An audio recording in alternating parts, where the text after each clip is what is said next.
আমাদের এই প্রজেক্টটা বানানোর জন্য একটা হল সেন্সরের প্রয়োজন। আমার হাতে দেখতেই পাচ্ছেন একটা হল সেন্সর আছে, এটা নাম্বার হচ্ছে S277। তো এটার যে পিনগুলো আছে সেই পিনগুলো আমি আপনাদের বলে দিচ্ছি। চারটে পিন আছে। এই চারখানা পিনের ভেতরে একদম বাঁ দিকের পিন যেটা আছে সেই বাঁ দিকের পিনটা হচ্ছে পজিটিভ, আর একদম ডান দিকের পিনটা হচ্ছে নেগেটিভ। আর মাঝখান থেকে যে দুটো পিন আছে, মাঝখানে 2 আর 3, সেটা হচ্ছে আউটপুট। তো এই দুটো পিনেই আমরা কানেকশান করব। তো আমরা ধীরে ধীরে দেখিয়ে দেবো যে কিভাবে এটাকে আপনি ম্যাগনেটিক পোলারিটি সেন্সার হিসাবে আপনারা ইউজ করতে পারেন। তো ছোট্ট একটা পিসিবি নিয়ে নেব, বেশি বড় পিসিবি লাগবে না। তো পিসিবিতে আমরা এটাকে বসিয়ে নিচ্ছি। এটা হল সেন্সারে যেদিকে দেখুন নাম্বারটা লেখা আছে সেটাই সামনের দিকে রাখবেন, মানে ম্যাগনেটটা যাতে ওই দিকটাতে সেন্স করতে পারে। তো এইভাবে আমরা বসিয়ে নিয়েছি। বসিয়ে নেওয়ার পরে আমরা এটা কি করব না, দুটো যে পিন, মাঝখানে দুটো পিন আছে সেই দুটো পিনে আমরা এলইডি কানেক্ট করব। আমার এখানে দুটো এলইডি লাগবে আর একটা 1K রেজিস্ট্যান্স লাগবে। এই রেজিস্ট্যান্সটা দেওয়া হচ্ছে তার কারণ যে এলইডিটা জ্বলবে সেটা বেশি ভোল্টেজ যাতে না কেটে যায়, তার জন্য এই রেজিস্ট্যান্সটা দেওয়া হয়েছে।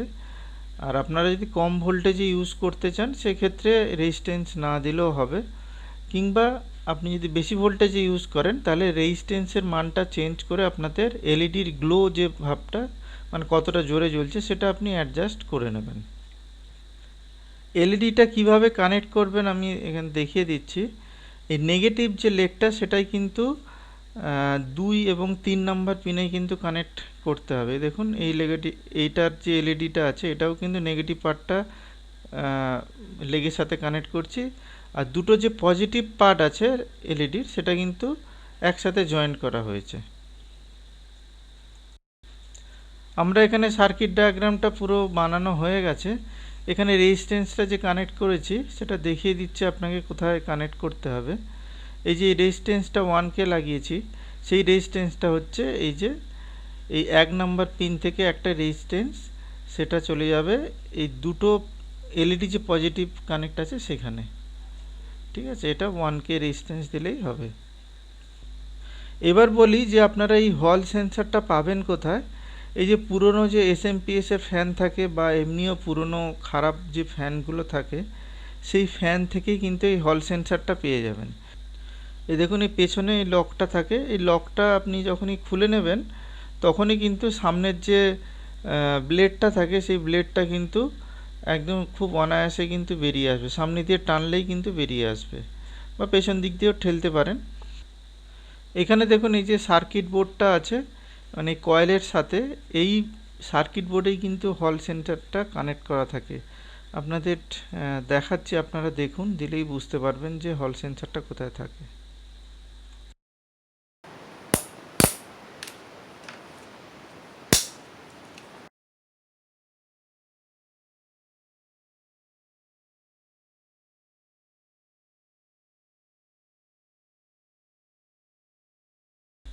তো এখানে আমার পুরো সার্কিট কমপ্লিট হয়ে গেছে। এখানে আমি ব্যাটারিতে কানেক্ট করেছি, 3.7 ভোল্টই দিচ্ছি।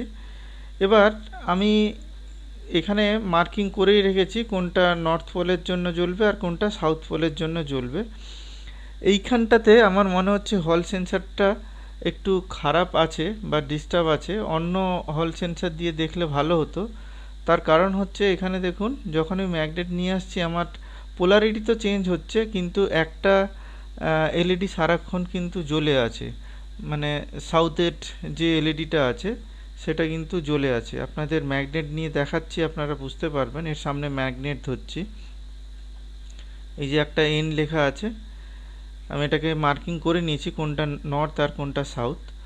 তো এইবারে দেখুন, যখন আমি নর্থ পোল নিয়ে যাব, এটাকে যখন নর্থ পোল নিয়ে যাচ্ছি দেখুন এটা কিন্তু চেঞ্জ হচ্ছে, নর্থ পোল ইন্ডিকেট করছে, কিন্তু এই সাউথ পোলটা অটোমেটিক্যালি কিন্তু আবার ওখানে সাউথ পোলে ঘুরে চলে আসছে। এটা মনে হচ্ছে হল সেন্সরটার সমস্যা আছে, তার জন্য এই কন্ডিশন হয়ে আছে।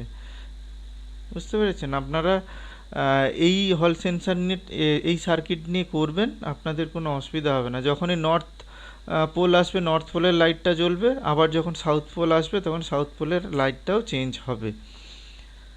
ঠিক আছে, তো এইখানে দেখছি এই যে নর্থ পোলটা জ্বলছে, তো যখন আমি ম্যাগনেট সরিয়ে নিচ্ছি তখন কিন্তু আবার এটাতে অটোমেটিক চলে আসে, এরকম আসার কথা নয়।